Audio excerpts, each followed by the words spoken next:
na nagpunto kay Biko. Galing dito si Biko kahapon. O bakit ganun ang nangyari? Dapat hindi ganon. Dapat may notice kayo dito lahat dito. Hindi ganon basta-basta kayo. Kaya canopy. Para siyempre ibigay sa taong bayan yung nararapat. Oh. Yung sidewalk siyempre. No?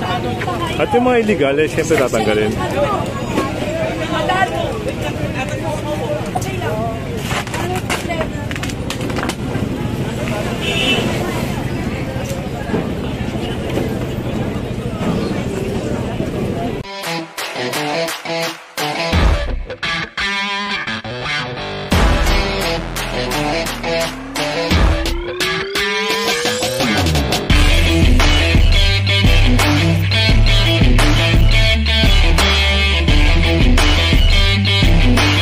Magandang hapon mga kasama at muli si Gayus nagbabalik para yan, pakita sa inyo kung ano yung meron ngayon at yung gaganapin na clearing operation. Sama natin ang MMDA, sama natin ang GLGU, no? Mga kapulisan. Yan, full force ngayong hapon, no oras na ba? So alas 5 na, 5:30 ng hapon ngayon yung gagawing operation. Napakaganda rito ngayon dahil talagang tuloy-tuloy yung operation ng ng Pasig, no? Sa pamumuno ni Sir Bong at ng ating MMDA Action Officer. 80 Briefing lang, no? Tapos proceed na doon sa subject operation. 80 sir, 03 Juliet. Isang magandang hapon po sa ating sa pangunguna po ng strong leadership ng aming Department Head, Colonel Rodrigo de Dios ng Peace and Order Department. Kami po ay na nagpapasalamat sa tulong suporta ng pamahalaang nasyonal sa pangunguna po ng ating proponent ng MMDA at ang security assistance po ng ating Philippine National Police sa Pasig Headquarters. Sa pangunguna po ng inyong Chief of Police, Colonel Sacro. Ngayon po magkakaroon tayo ng joint operation sa kahilingan ng iba't ibang ahensya ng lokal na pamahalaan katulad ng health and sanitation at saka ng city environment as well as the business permit. Ngayon po, nandito po tayo ngayon para magkaroon ng isang joint operation. At bago natin ibigay yung joint operation, umihiling lang ako maging ano ang reliyon o sekta ng bawat isa. Nais ko lamang po sana magbigay ng isang maikling panalangin po sa inyo na pangungunahan po ng ating kasamahan, no, sa ating sa Action 9 Division na si Michael Lumboy. Let's go piya! Nalangin tayo mga kasama. Ngayon nga kami po ay natin yung harapan upang humingi ng gabay, pasasalamat. Kami po ay humingi ng gabay, nawa po ay maging maayos po ang aming operasyon. Nawa po ay makabalik kami ng ligtas sa aming mga pamilya na pansamantalang iniwanan namin sa aming mga tahanan. Papasalamat po kami sa bawat isa na kasama namin dito. Ngayon din po ang mga iba namin kasama na wala po rito. Muli po Ama, kami po ay nagpapasalamat sa pangalan po ninyo. Maraming salamat po. Amen. Siguro bago po ako magpatuloy, siyempre ulitin ko yung mga kasama po sa operation, siyempre sa pangunguna po ng MMDA at ng PNP. Dito po ang Task Force Clearing Operation sa ating pong pamumuno, ang Special Operation Unit po na nangangalaga din po sa clearing ng sidewalk, ang TPMO, pangunguna ni Colonel de Dios at ang MMDA po, kasama yung Action Officer na si Sir Edwin, kay Sir Martinez, kay Director. Maraming salamat. Siyempre ako, sasabihin ko lang po yung pinakamandato po ng Task Force Clearing Operation. Bagaman tayo po ay nasa Task Force Clearing Operation, ang number 1 po palaging sinasabi namin yung mga namumuno po sa clearing off, maging ito man ay nasyonal o lokal. Ang ating trabaho ay hindi biro. Alam ko na aalisan natin ang kabuhayan nitong mga ito. Matatamaan yung kanilang mga kabuhayan, ayaw man natin gawin. Pero ito yung mandato ng ating mga opisina na siguruhin, ligtas ang kakalsadahan, maayos ang mga sidewalk, ang lakaran ng tao, ang daanan ng tao, ibalik natin sa kanila ng maayos.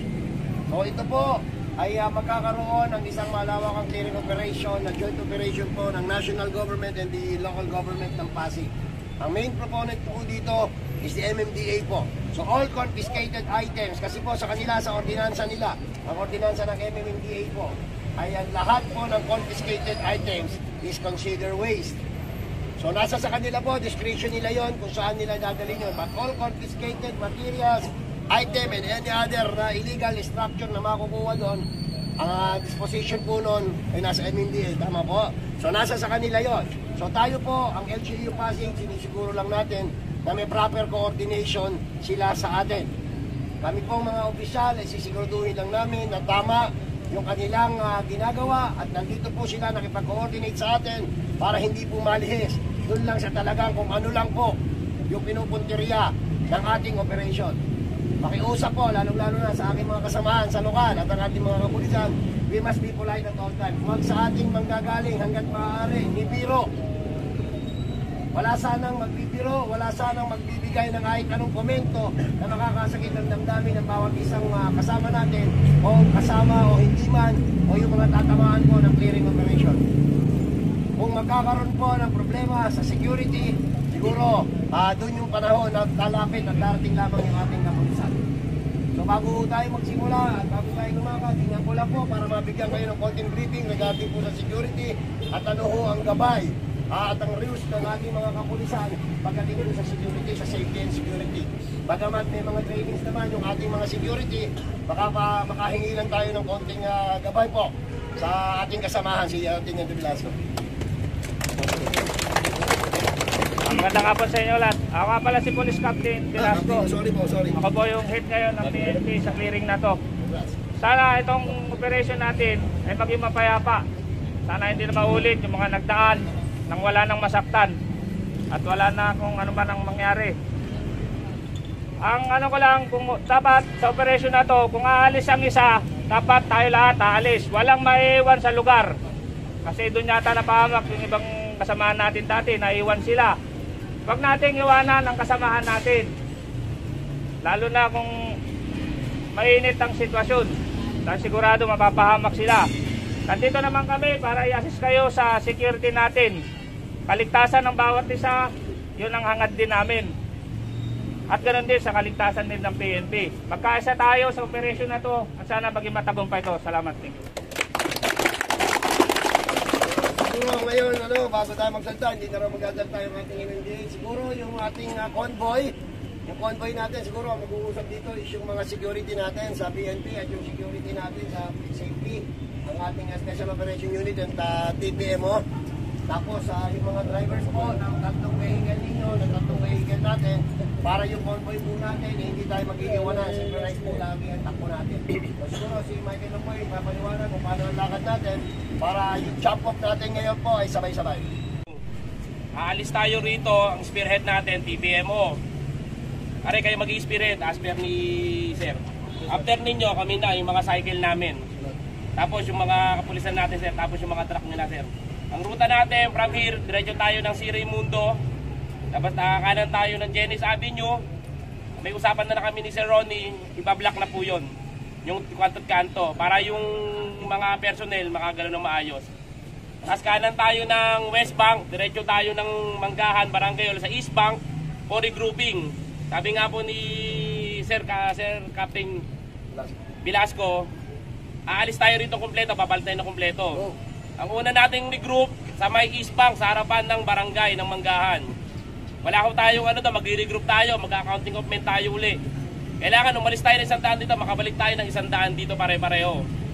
After po nun, yung sunod na project na sunod na destination natin, yung live bombs, magdadalawang grupo po tayo, Sir. May A tsaka may B. Si A po, pagpasok, dire-diretso na po hanggang loob. Wala na pong hihinto sa taniman. Yung B po, ang hihinto sa live bombs. Kasi pag yung una nung minto, lahat po hihinto, matusunod na tayo sa dulo. Tapos na yung briefing, no? At diretso na tayo subject operation. Sunod lang tayo. Kung ano mangyayari ngayon, ayan, kung ano mangyayari ngayon, ayun na yung mapapanood nyo. So, ayan, kanya-kanya na puntahan ito sa kanya-kanilang mga truck. At, subaybayan nyo, no? At hindi lang siguro dito magtatapos yung pagsama natin sa lungsod ng Pasig. Dahil, ayan, dire-diretso yung operation at talagang pinapaganda at inaayos, no, ang area ng Pasig. Let's go! Tara! So, ito. Ay, si Bossing, eh. Sama ngayon natin ang iba't ibang vlogger ng Pasig, no? So, ito na. At babaybayin natin dito. Susunod lang tayo kung ano yung mangyari Yan na yun. At talagang tuloy-tuloy ang paglilinis, no? Ganda ngayon dito, parang nakahawig na siya sa Marikina.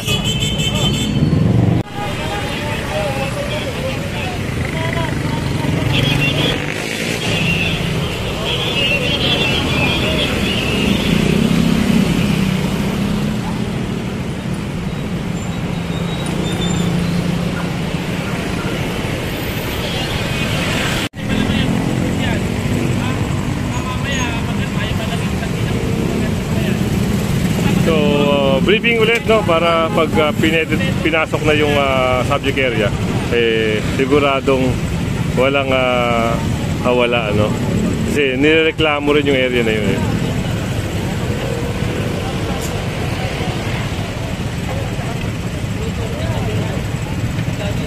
Pinasok na yung subject operation, no? Subject area, at doon na nangunguna na yung mga enforcer ng LGU. Ito, papasok na yung MMDA at yung mga local. So, sunod lang tayo kung ano mangyayari. Kung ano maabutan, yun na yun. Kung ano mahakot, yun yun. Kaya shoutout kay Sir Julius, team leader ng SCOG.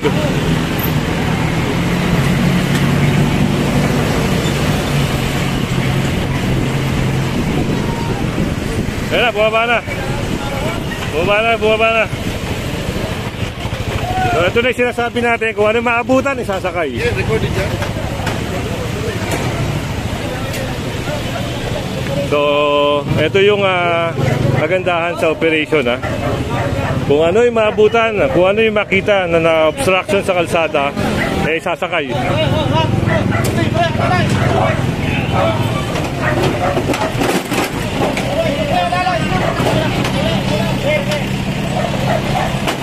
So, nasakay na yung kariton at mga buko. So, dito naman.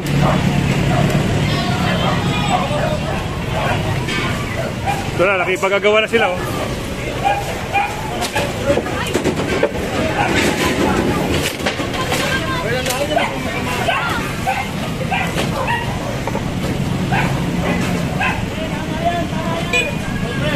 Kaya may nagsasabi, tama raw, tama.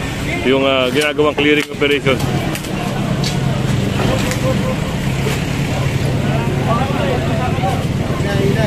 So yun, hinila. Punta tayo sa unahan, ha. Tignan natin. Ayun, nakatakbuhan na. So nagtatakbuhan na rin itong mga taga-LGU, no, para doon sa kiniklearing. Ayun, no. Ayun, nakakuha, oh.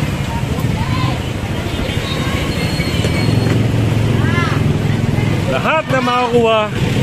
Ayan, lalong-lalo na dito sa sidewalk. Ayan, mga obstruction, sasakayan. O, hindi tayo makababa dahil yung motor natin, ito dala-dala natin. Hapon ang operation, no? Itong hapon, ayan, nakumpis ka rin, no? Hapon. Dahil talagang nililinis. Ito, oh.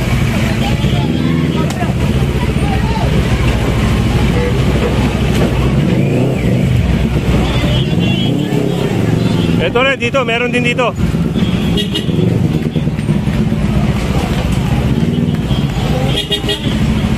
No, nakumpis ka rin isang sidecar.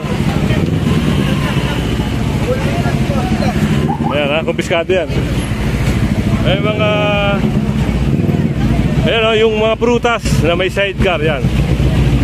Sidecar ang kinukuha dyan. Yung mga prutas iniiwan naman. Ayan. Ayan, si data ko, shoutout kay data ko. So meron din dito para lumalaban, no?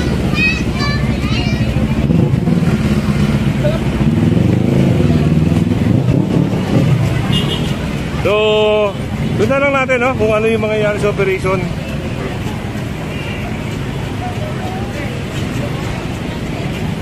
Ayan, no, kumpiskado, oh.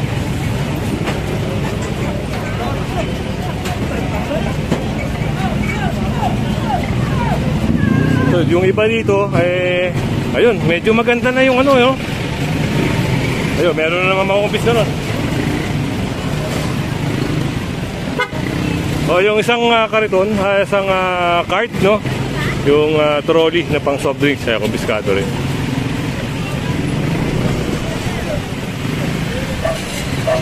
So, upuan at yung ayun, ista ng manok. Tingnan natin to ha. Ayun, tingnan natin kung ano mangyayari dun.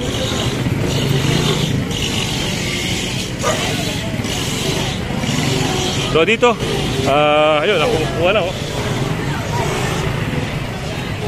Ito sidewalk ha. Papaalala natin, sidewalk to. Ayan.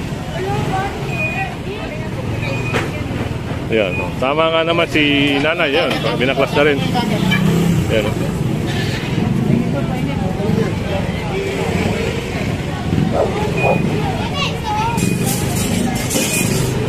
Kapit tayo. Tignan natin kung ito naka-block na, naka-block yung ano, yung lugar. Yun ang ganda no. May proper na operation.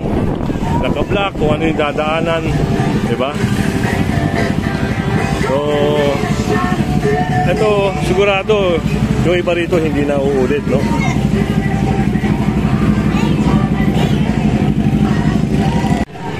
So, yun, no? Medyo gumanda tuloy.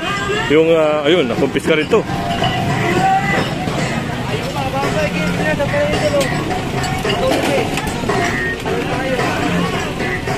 Sasakayan dyan.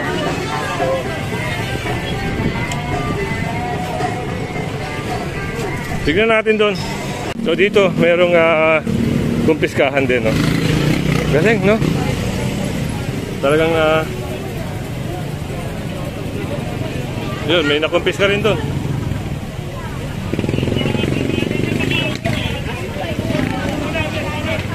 Yan, luminis yung area.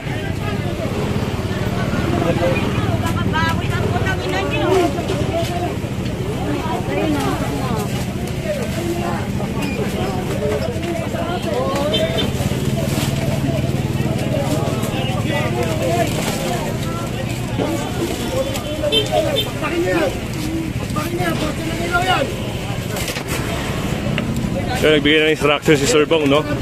Para nga dito sa yan, yung illegal extension o kaya canopy.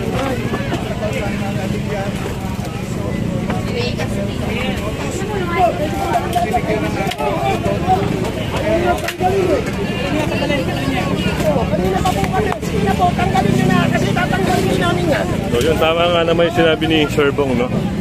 Na tanggalin na nila. Kung ano yung makukuha nila, tabi na nila. Dahil yun, tatanggalin to ng kawani ng MMDA at Action Line.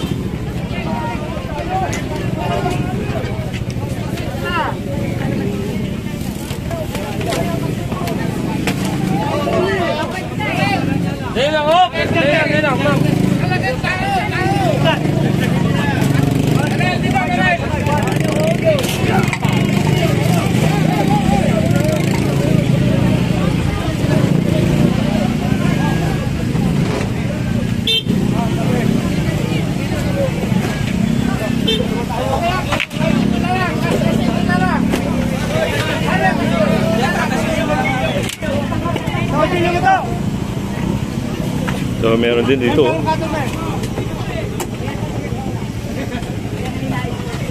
Ang problema kasi, ayun, medyo nag-extend na sila.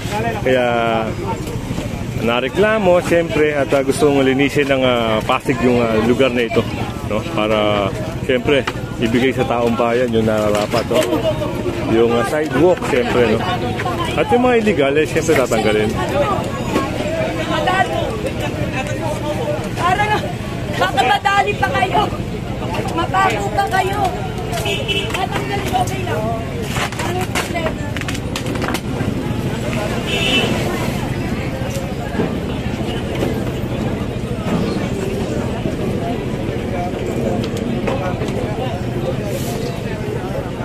Ay, mga kahoy, tanggalin niyo yung kahoy. Hindi naman mga nasusunuran.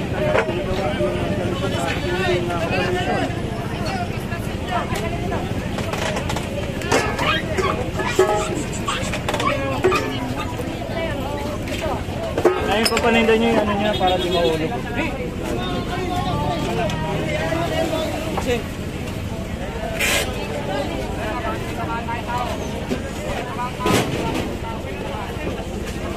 Pakibulog nga ito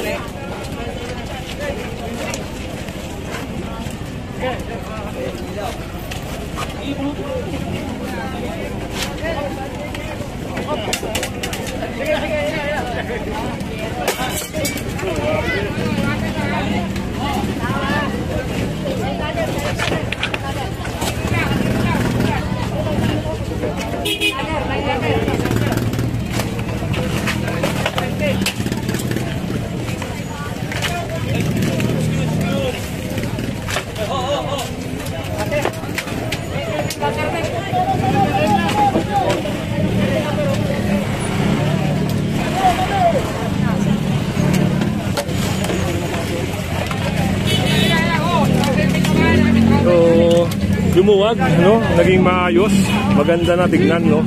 Hindi kagaya mo una pagdating dito talaga yung extension, no? Eh talaga makikita mo.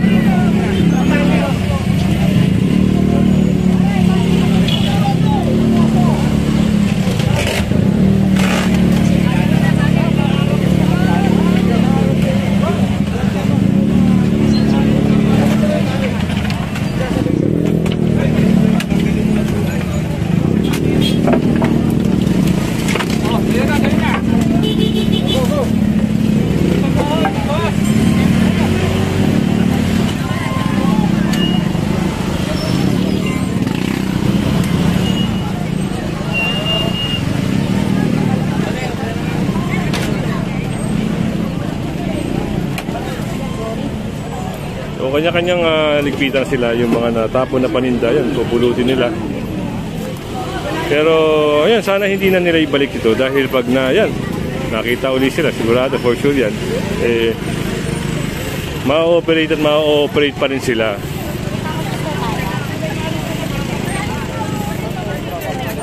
Jenny's, no? Jenny's sa area ng Pasig. Batas natin, ganun po ang gusto ko. Sabi nyo mayroong notice sila. Wala palang notice eh. Dapat may notice kayo para alam nila nahuriin nyo sila, ganon. Hindi yung ganon, basta-basta lang ka lang kayo nahuri dito. Paano yung mga taong bayan na nagpunta kay Biko? Galing dito si Biko kahapon, o bakit ganon ang nangyari? Dapat hindi ganon. Dapat may notice kayo dito lahat dito. Hindi ganon, basta-basta kayo. Galing dito si Biko kahapon dito eh. Ba't ganon? Hindi ganon. Dapat may batas na ganon. Kaya may pulis, may batas eh. Hindi ganun ang gagawin nyo. Ayun kasagatuto, ay kawawa yung mga taong bayan. Katulad yan, maraming yan, punan yan, utang sa Bombay. Pari yun. So, hindi ganun ang batas nyo. Hindi ganun. Kahit kanyang batas nyo, hindi tama yun. Kalsada ay daanan ng kalsada. Dapat may mayroon kayong notice. Sa daanan ng tao. Basta-basta ka na lang kayo nanguhuli. Sila, binigyan ng pagkakataon ng barangay na malagyan. Kaya nga pinuto si Biko, kaya nanalo si Biko eh. Inaabuso nila. Inaabuso. Dapat Kalsada, hindi kayo ganyan. kayo, nakita nyo naman, nasa kalsada. Pag nahuhuli, hindi nagsipag siya. Kaya nga. Ito naman lalagay ang pamahalaan.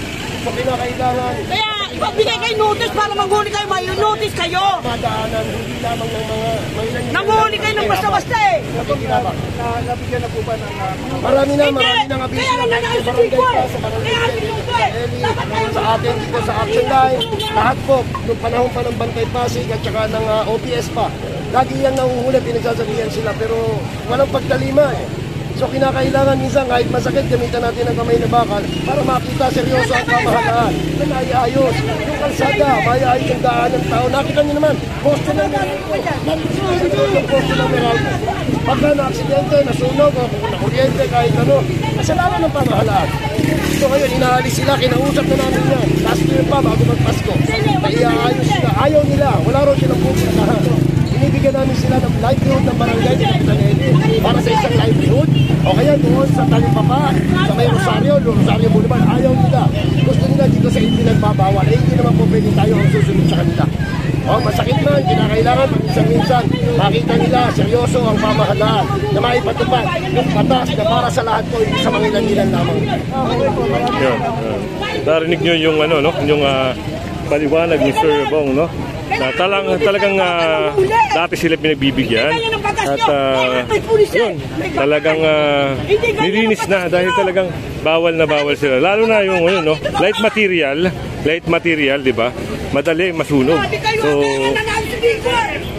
pag hindi alisin yung mga extension nila, lalo na ganon, eh baka magkaroon ng sunog kasi sihimpa gobyerno, kaya na-operate sila, naalis na. So tingnan natin kung anong mangyayari, no?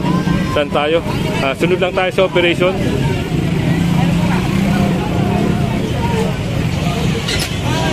Shoutout kay sir, shoutout.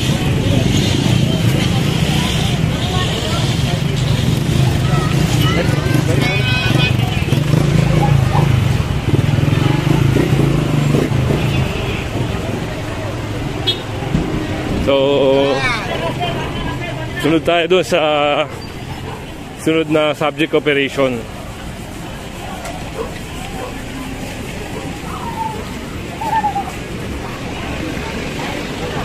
So, nandito na yung ibang mga nahakot. So, shoutout sa mga taga-MDA Skog, no? MPCG, yan.